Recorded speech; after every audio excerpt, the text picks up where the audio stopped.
je? Pitanje i odgovor.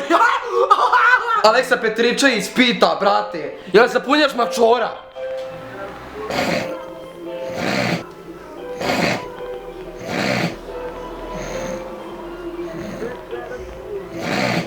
Yo. Yo. Yo.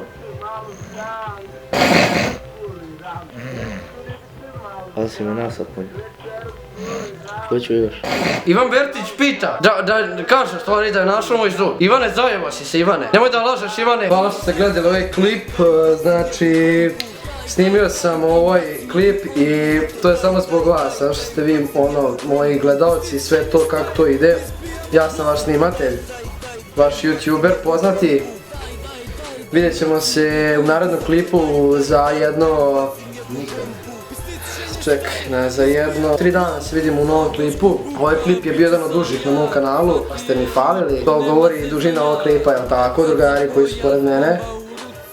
Tako je, hvala što ste odgovorili. Pa ako budete mogli da sačekate 3 dana, vidjet ćemo se, ako odete negdje, nećemo se vidjeti. Hvala puno što ste gledali ovaj klip, meni mnogo znači, bacite mi like, bacite share. Zato daj im bacim jednu bombu.